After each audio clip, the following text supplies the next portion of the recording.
Many people start their seedlings indoors on a windowsill, and then wonder why their plants turn out pale, leggy, and weak. Often, their roots become accustomed to the indoor substrate, making it difficult for the plants to adapt when transplanted into garden beds.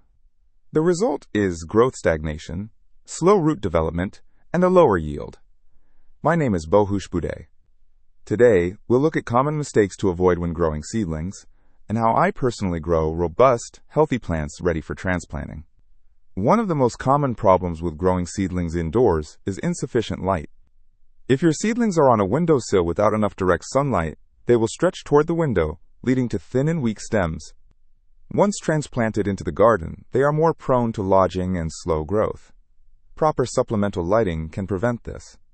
If growing indoors, it's best to use LED or fluorescent grow lights that emit bright white light similar to natural daylight. Seedlings need at least 14 to 16 hours of light daily.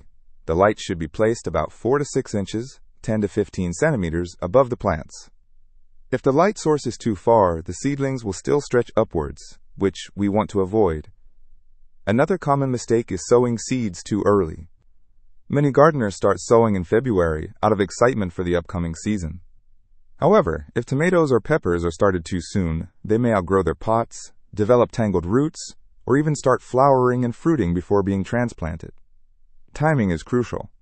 Tomato seedlings can be planted slightly deeper when transplanted, as they can develop additional roots along their stems, improving stability and nutrient uptake. Tomatoes and peppers need about 6 to 8 weeks to reach the right size before transplanting. If you plan to transplant them around mid-May, sowing should not begin before early March. If sown in February, they may become too large, root-bound, and stressed in their small containers. Healthy roots are vital for strong plants. The substrate should be light, well-aerated, moisture-retentive, and rich in organic matter.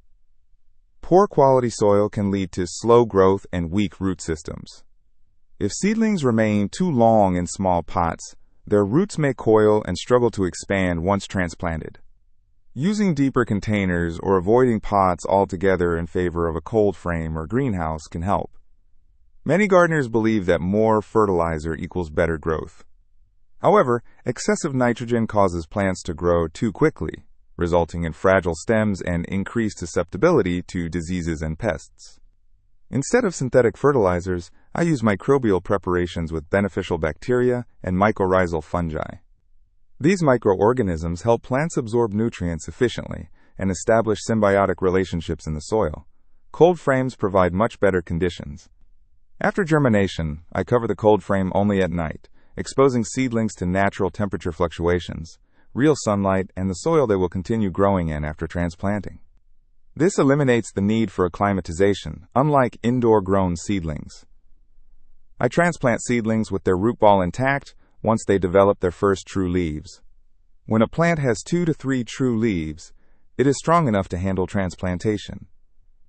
Such seedlings quickly catch up with and even outperform leggy indoor-grown plants, showing greater resilience to diseases and pests and producing a better yield. When transplanting, I follow several principles that help ensure the best possible start for plants in the garden bed. I don't add conventional fertilizers to the planting hole, as they can disrupt the natural balance in the soil. The only exception is microbial inoculants containing beneficial bacteria and mycorrhizal fungi. These microorganisms enhance nutrient uptake and protect plants from pathogens. Before planting, I pour water into the hole and wait for it to absorb before placing the seedling. This method is more effective than watering after transplanting, as it encourages the plant to seek moisture deeper in the soil, promoting a strong root system. As the roots grow downward, the plant gains better stability and an improved ability to draw water and nutrients from deeper layers. Once planted, I avoid watering from above, training the plant to find moisture in the soil depth rather than at the surface. To protect the soil from drying out, I apply a thick layer of mulch.